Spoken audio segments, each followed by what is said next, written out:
Well, welcome back to the Finding Something Real podcast, friend. This is your host, Janelle Wood, and you are listening in to season 7, where every month we hope to interview a young woman and hear her story and her questions, especially her questions relating to life or God or religion or Christianity specifically.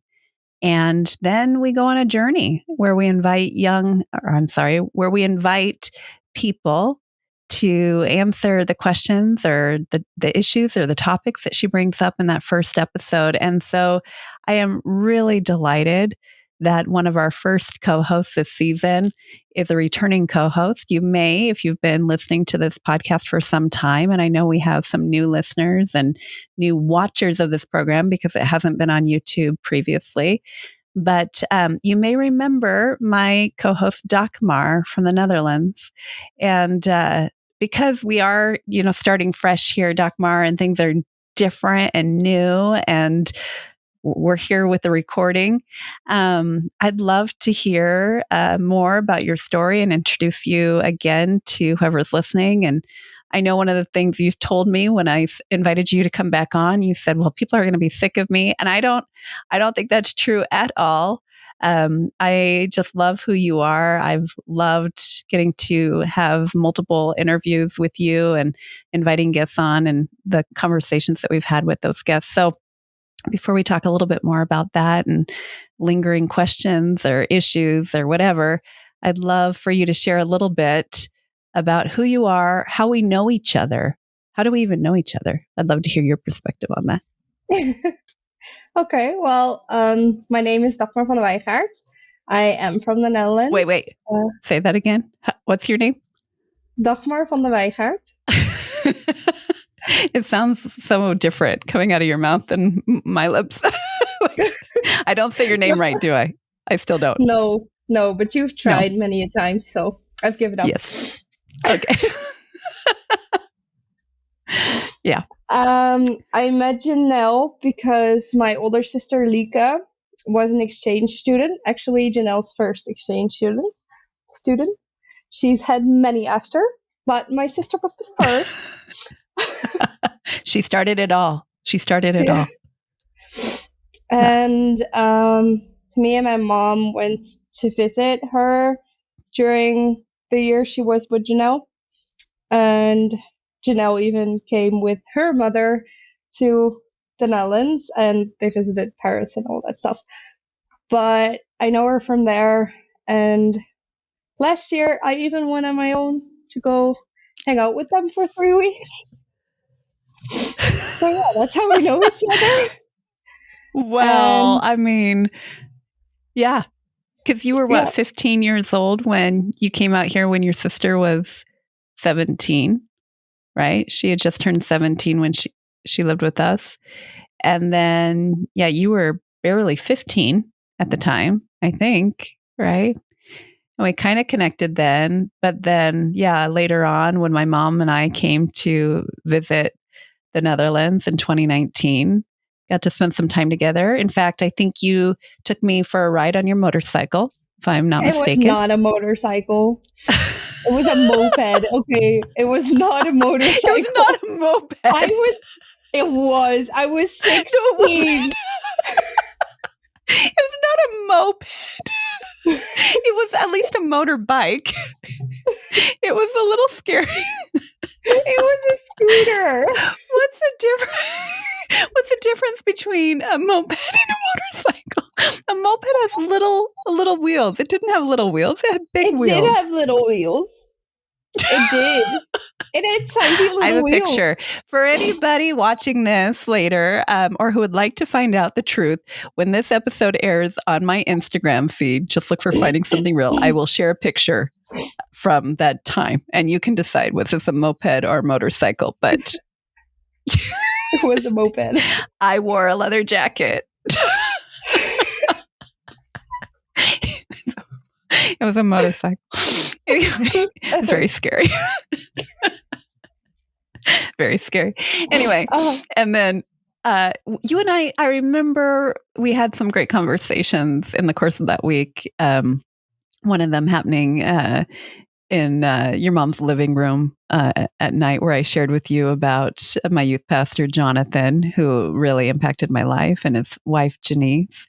And that was a really beautiful conversation that was really memorable because we were talking about faith, and I was talking about people that have really impacted my life. And I'll even share a little bit more about that in the show notes when this episode comes out. But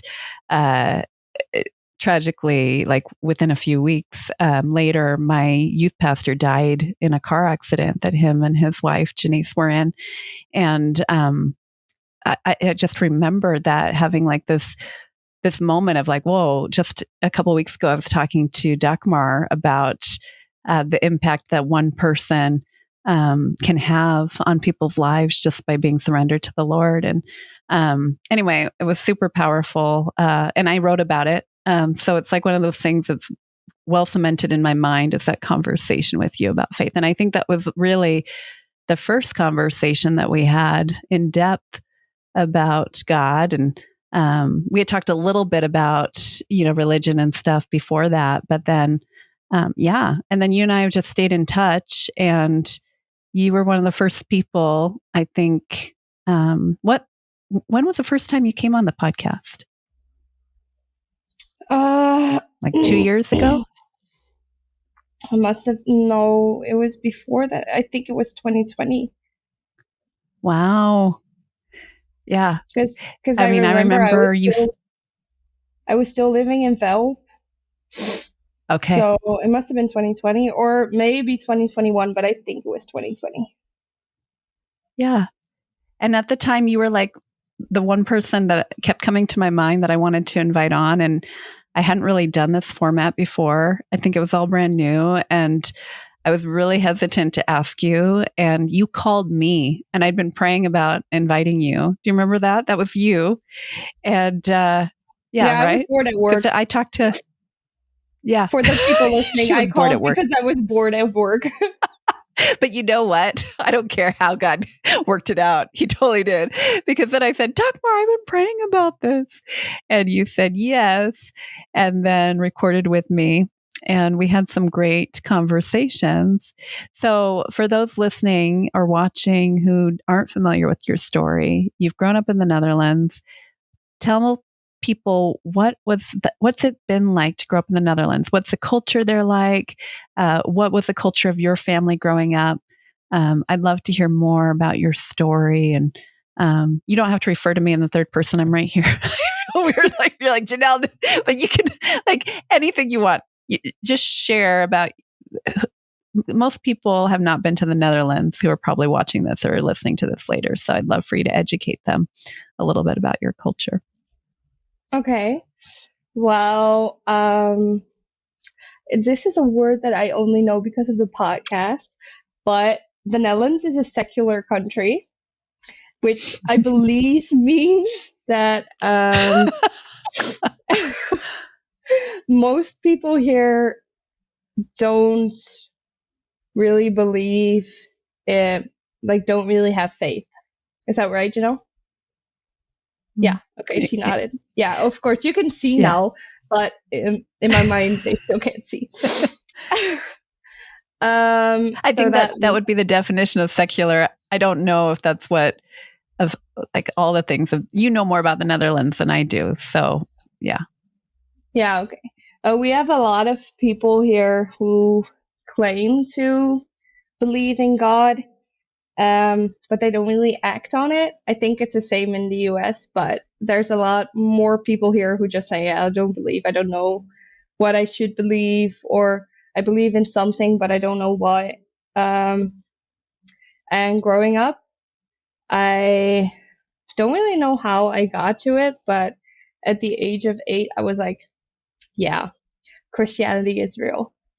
I want to get baptized. I want to do my communion. I want to do all of the things. And then I got to high school at the age of 11, and it just kind of all sank away as I grew up and didn't really think about it as much anymore.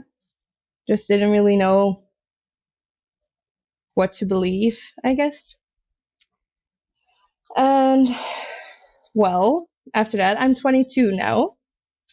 After high school, I started doing social work, and then I did another study close to like therapy related, but not really therapy, like sit down on a chair. I also stopped. I dropped out of that as well as social work, and I just started doing another.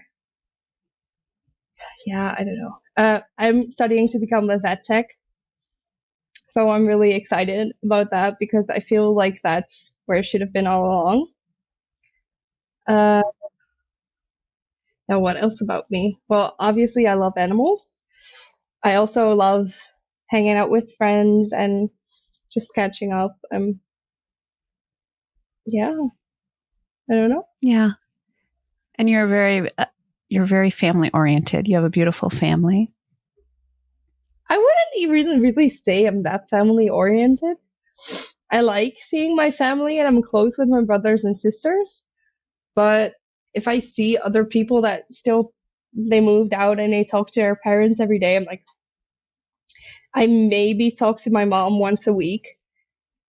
I talk to my dad a lot less than that, and even less to my grandparents. But when we do catch up, it's usually for hours on end, and we have the best time. So in that way, I am family oriented, but I'm not that focused on it, if you know what I mean. Yeah.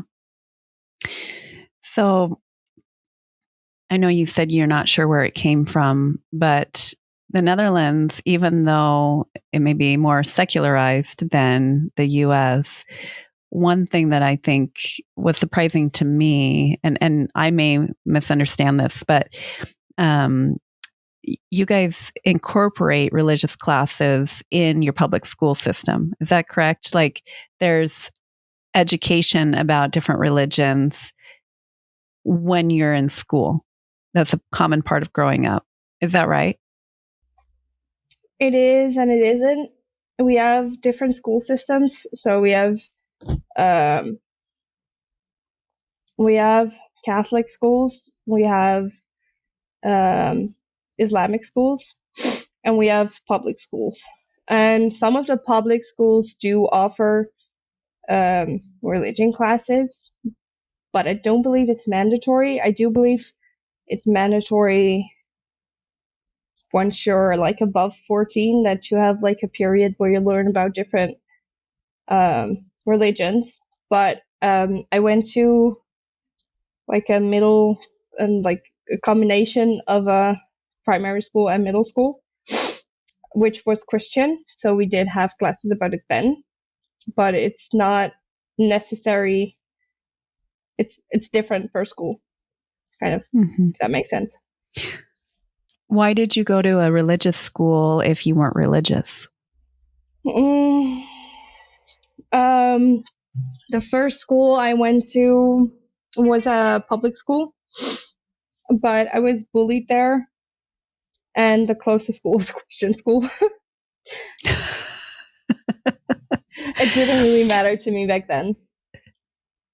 Yeah. Was it different than the public school, do you think? Did you learn a lot about God there, or how did that impact you, do you think? Was that the reason why you were like, yeah, this is for real? Mm, we went to the church with that school every once in a while, like on major holidays like Easter and Christmas. And my dad would still take me every once in a while, but not really because my dad and my mom did grow up religious, but they also kind of fell out of it when they had kids. Um, I don't really know what got me to think like, yeah, this is something real. I do remember that I went to choir there. I don't know if that's the right word, but in the church there, I would sing, and maybe that got me somewhere closer. And of course, some of my friends at that school also really had faith, and I was kind of someone who would talk openly about everything. So maybe that's what got me there, but I honestly don't really remember why. Yeah. So between the ages of like 8 to 11, you were like, yeah, I want to be a believer. I want to follow Jesus, that kind of thing. Yeah. Was that hard at all? Do you remember any time where you're like, this is awkward because other people around me don't believe this way, or I'm the only one, or any of that? Back then, I don't think so. Maybe when I started high school that it was more like that. But even in high school, there were still other people who were also people of faith. Maybe not all the same faith, but it wasn't like it was weird if you Yeah. did. And when Well, you it were was a in little the bit Christian, weird. It was a little bit different than most people, but it wasn't like you were looked down upon or something. okay. And when you were in the Christian school, or the Catholic school, was it Catholic? Sorry. I think it Like was a, Christian. I do remember there were some Protestants there too. I don't know okay. the American Were word, the other kids, were they believers too, do you think? Or were there a lot of people there that were just there because it was convenient, maybe the closest school to I think it was a their home? combination of both. And Okay. I'm also not sure how much the Dutch 8-year-old really understands about faith. And yeah, I Yeah. think a lot of them just say, Yeah. yeah, well, that's what my mom and dad believe, so that's what I believe. Yeah. So one more question about that. Do you ever remember having conversations with your mom and dad about faith then growing up? Mm, I do remember like I had conversations with them about it because obviously I wanted to get baptized. Mm-hmm. But I don't really remember them in depth. I do remember one conversation with an adult when I was like, yeah, I want to get baptized because I always used to ride horses at this um, old guy's, like, I don't know, it wasn't really a stable or anything, but he had a couple horses and there were also some friends of his there. And it was like this woman who was maybe 25 and I was just talking with her and she was like, how old are you again? I was like, yeah, I'm 8. She was like, how are you so philosophic about all this? And I was like, oh, I don't know. It's just what I'm thinking. And I do remember that I had Yeah. a conversation with about her about God with her. Mm. Yeah. Do you remember being drawn in by Jesus or by the story, or do you remember what it was that drew you? I think no, I don't remember. I really Okay. don't. That's all right. Okay. So fast forward to later on, and you and I met and we started having these conversations. And then you agree to be on this podcast. And since then, we've had many, many conversations about God and Christianity and faith in general. Um, for you, what stands out to you in terms of those conversations? Do you remember the questions that you had and the things that we talked about? Because just to give people an idea of the things that have been covered. And again, we'll link this in the show notes for this episode. But I know we've talked about a lot of different topics. I'd love for you to recap what you remember that we've already discussed. I definitely remember that we talked about different religions and why Christianity. I remember that we talked about like the rules of Christianity. Uh, The suggestions. yeah, the poetry of it. Uh, I remember that we talked with Justin Riley about taking that literal leap of faith. Um, a lot of these conversations have been like a long time ago. So we talked about apologetics, which was basically like why Christianity, I think. Um, we, I think that. there's probably a lot more, but Yeah. Yeah, we had one guest that came on a couple of times to talk with you. Do you remember him? Josh White. Or Yeah. yeah. Well, yeah. But that one time wasn't one time he didn't come to talk with me. He just came on and you were like, I missed my co-host. Can you come? Well, that's not the first or the last time that happened, but that's right. You came on as a surrogate co-host many times. That was the other thing. You got to have some extra conversations because of that. Why do you think you kept coming back, Dagmar? We have explored a lot of different things with a lot of different guests. Some of them, Josh White from Portland, Oregon, who's a pastor over there at Door of Hope. He came to faith at 28 years old, if I remember right, wanting to be a rock star. And then God got a hold of his heart, and he's been a pastor covered in tattoos. He talks about the gospel incessantly now, and still a musician, and he has some great music out there. But the thing that I've always loved about having Josh on the podcast and just hearing him give any sermon has been his insatiable desire to share the gospel with people. And then we had Yulia Gershagin on the podcast, who talked about Genesis and the creation story, and just really talked about, and I use the word suggestions when you mentioned rules, because we talked about how God desires, for humans to flourish, and the things that he's designed, the rules, so to speak, the guidelines or suggestions, I think is what Yulia referred to them as. Like they're important because it's how we flourish. And then I can't remember, see, I'm going to forget some of the people that we talked with, but you mentioned Justin Brierley. And yeah, we've had some really great conversations with some people. But why do you think, why did you say yes in the first place? And why do you keep coming back? I think I said yes in the first place, maybe because on the one hand, I was like, yeah, well, it can't hurt, right?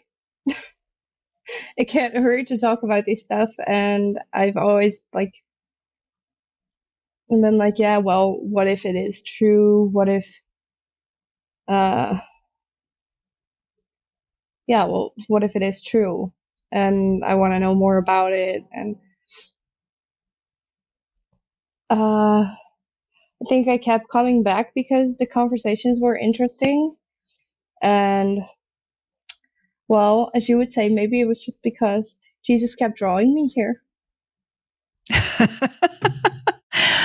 What did you say? So the other day when I invited you on the podcast, this was about a month ago, I was reading a list of the girls that I wanted to talk to this season. And do you remember what you said to me when I said, "What girl are you?" I said I should have been I'm the girl who should have believed by now. We should have accepted Jesus by now, I think. Yeah. So you've had some moments where you're like, you seem pretty close to that point of like, I know that this is true. And I'm in trouble because I think it is true. Like, where are you right now in your faith journey? And, if it's not there, I just want to know where you're at. Yeah.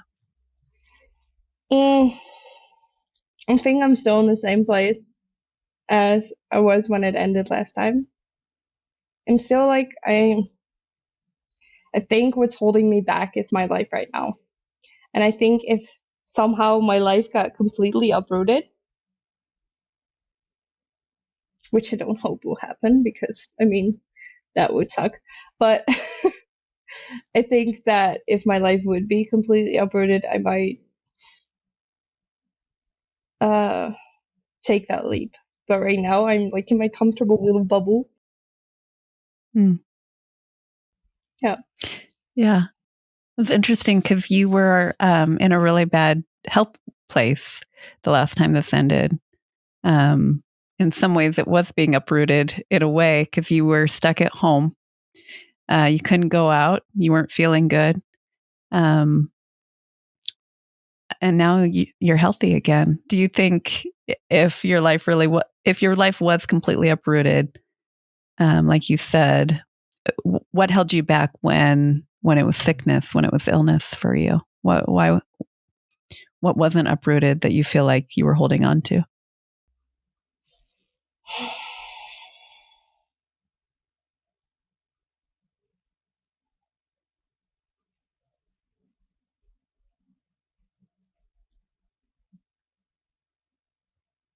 I don't know, maybe my relationship with people, that their view of me would change if I started to believe, if I would follow Jesus. And not like in a they would discard me as a person kind of way, but just they would look at me differently. Mm-hmm. Yeah. So is it safe to say that maybe one of the things holding you back is the fear of what other people are going to think of you if you were to make that decision? Yeah, or maybe the fear of losing people. Mm-hmm. Yeah. But also the fear. Go ahead. Also the fear of like, I'm a pretty outgoing person. I like to party. I like to do stuff that I maybe shouldn't. And I don't know. It would just, I wouldn't do that then. And maybe that would limit a part of the experiences that I could have in my 20s, or maybe I would regret it later on. I don't know. Why wouldn't you do those things then? Well, because they're not conform to guidelines. Is that why you wouldn't do them? I'm a kind of an all-in person. If I go all in, I go all in. I've tried to think of like the conversations we've had, and I know we've talked about this, but like, what did Yulia Garshagan or some of these other folks that we talked with, what did they say about the reasons why they follow the guidelines? What was it, because they had to, or was it because they were motivated by something? They were motivated by Jesus because it would make their life better. See, Dagmar, you've got all these answers. They're like percolating inside of you. So my question to you is, when you go out partying now, or when you're doing stuff that you think you're not supposed to now, is there anything inside of you that's like, oh? I think it's fine that I do it now, but I don't think it's fine if I would do it as a Christian. Because then I feel like I would be a fake Christian. Okay. So when you're going out and you're doing that stuff now, there's nothing inside of you that's like, I don't really, there's something inside of me that says this is wrong. No. Okay. Not really. I'm just like, you don't hear that voice at all. No, because if I feel like, oh, maybe I shouldn't do this, then I just don't do it. Okay. All right. Just wanted to see where you're at. Okay. So why are you here now? What brought you back? Well, you asked me to. I did. And also, I do live like thousands of miles away, so you could have said no. So why'd you say yes? I could have. Or you could have said no. I could have, but again, I think that these conversations are always interesting. And as I told you, I don't really have any more questions of my own. But I asked around to some other people of my age, a little bit younger than me, and they did come up with some questions. So I'm here to kind of advocate for them in the harsh critic way that I am. Now, this is something I find so extraordinary about you, because you were talking to me the other day, and this is why I wanted to have you back on here too. You were like, I can see why this podcast matters for people like me. I can see why it's a good thing for someone like me. Do you want to share a little bit of that? Why you think it's a good thing? Well, I think that a lot of people of like my age, and especially in like secular countries, they don't really have the opportunity to talk openly about it with people close to them. And I think that a lot of the main questions that people have when they think of Christianity are answered in this podcast, and they're answered deeply and thoroughly. And even if you're not a part of those conversations, you can probably, or most likely, you can take some part of it with you. Be like, yeah, well, this is also a point of view, and this is also a point of view, and maybe they're not the same, but you can look at them and kind of make a little puzzle in your mind and figure out what works for you. Mm-hmm. I love that because in the book, I Don't Have Enough Faith to Be an Atheist, that I read, by the way, you came with us on a road trip, a really long road trip.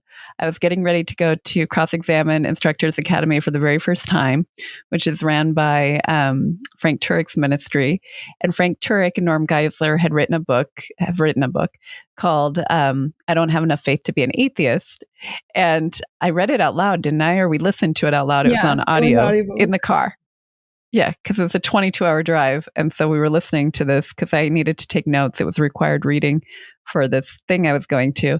And that was do you remember that was one of the things that was mentioned in that book? He says, like the worldview, the puzzle pieces, like trying to find like the box top, and talked about this puzzle that you're trying to put together when you're collecting I'm not articulating this well, but different puzzle pieces to like, oh, this is how you can see the world. And that's one of the things that I've loved about talking to some people, including, I'm thinking specifically of some of the guys from Stand to Reason that have been on this podcast, talking to them about like, why do you believe in Christianity? And they're like, well, it's the story of reality. Like when you see all these different puzzle pieces and you put them together, it's like, it makes sense. And in fact, I was just talking to somebody yesterday and we were talking about reasons for Christianity. I'm like, she was talking about suffering, and that's a big problem. But if you take God away, like you still have the problem, so what makes the most sense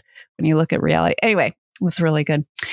So, but one of the things that I love about you, Dagmar, is that when you and I were talking, and you are so direct, which is another thing that I just love about you. And that's partly your Dutchness, but that's just also partly your personality. So I think it's just really precious.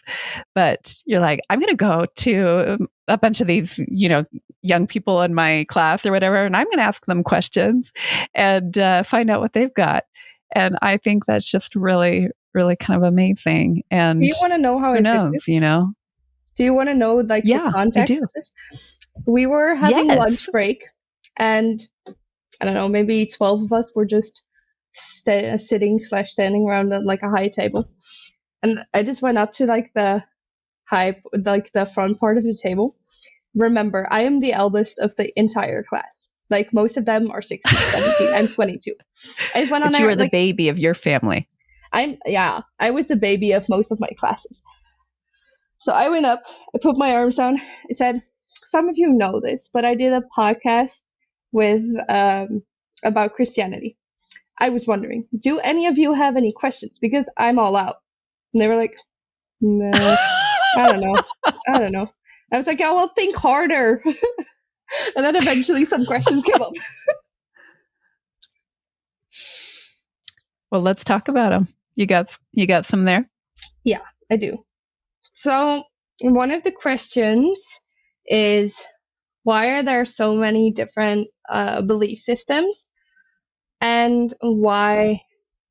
Well, that's one question. And then another question that kind of follows that one is, why are there so many versions of Christianity? One of them is, how did Christianity come to be?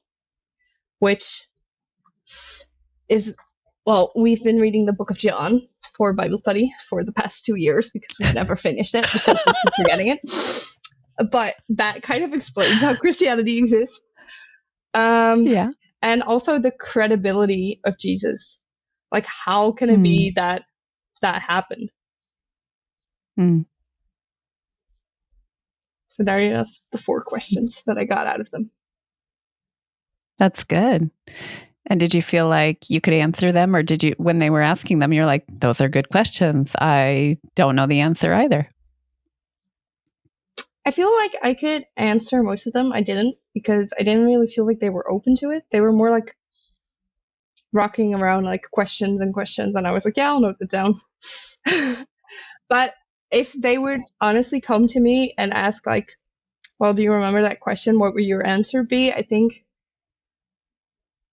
for at least the existence of Christianity and the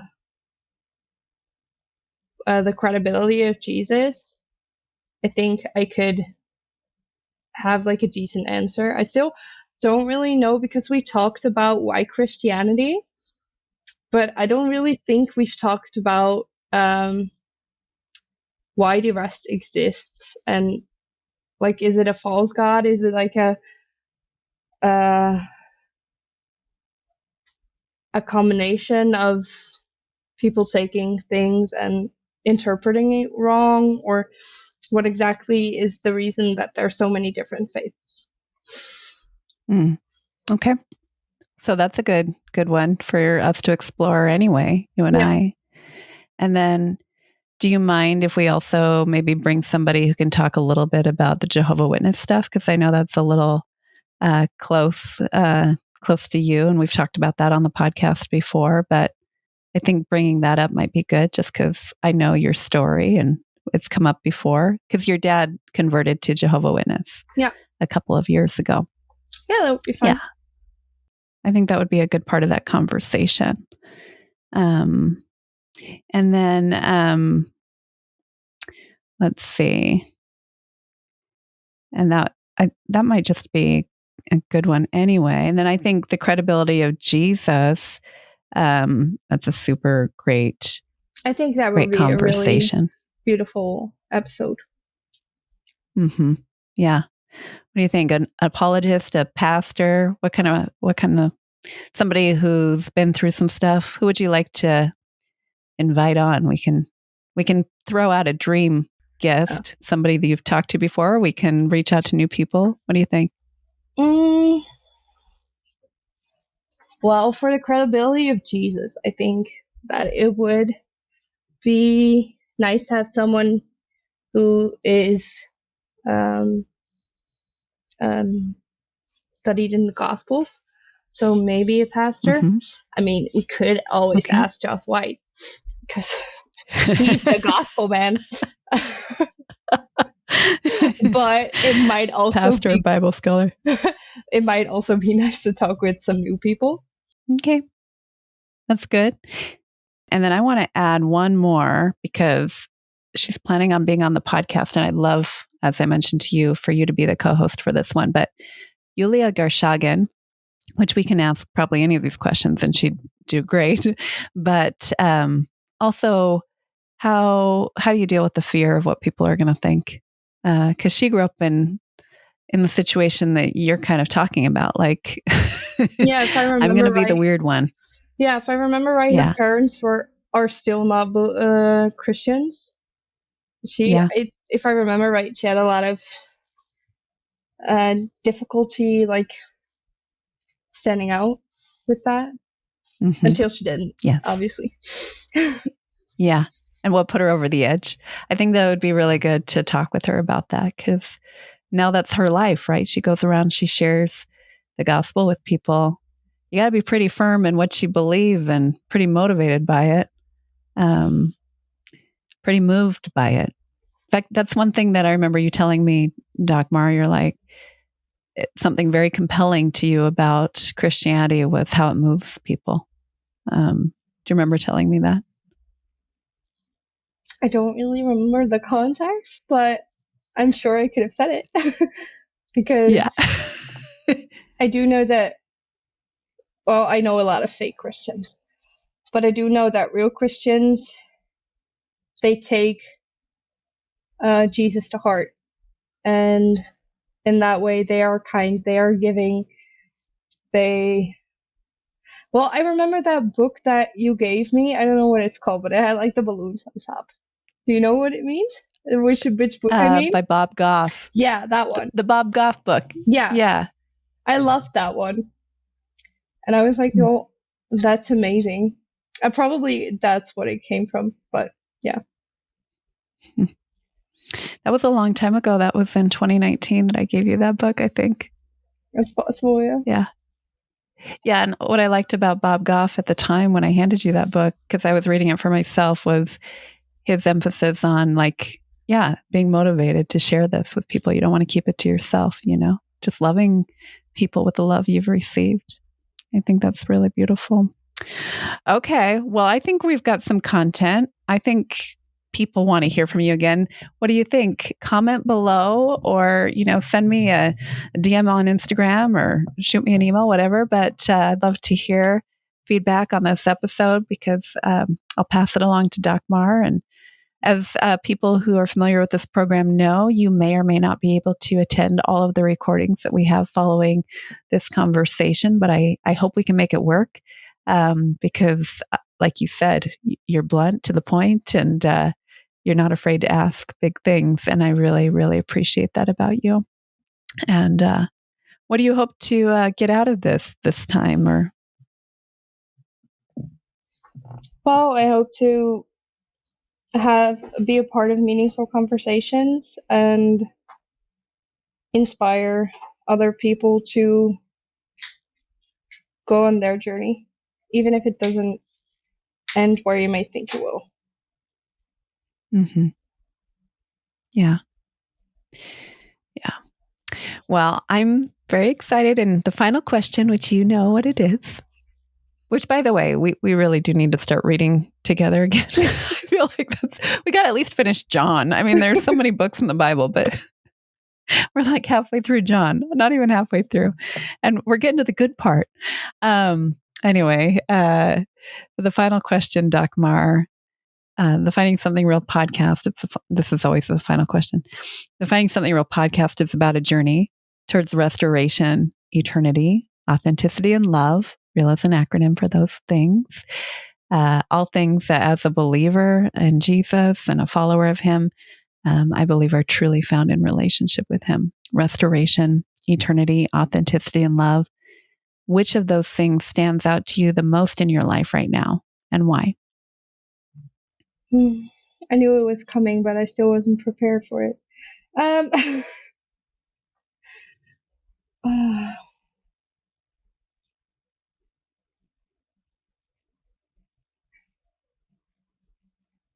I think it would be authenticity, and that's mainly because I just started a new school, new group of people, very different from the people that I normally hang out with. Like, my best friend is 26, and now I'm in class with 17 years old. Like, it's quite a big age difference, and I'm just trying to stay true to myself in a way. So I think authenticity and just being real. Mm-hmm. Not changing for other people. Yeah. Being anchored. Yeah. Pretty good. And I know we've forgotten a lot of people that you've talked to on here, but I can't. I'd be remiss if I didn't mention that you have talked to that pastor whose name escapes me right now from South Africa. Yes, but that was also as a surrogate. I was a surrogate. Yeah. But he spoke Dutch to you a couple of times. No. Do you know who I'm talking about? He spoke South Afrikaans. It's different.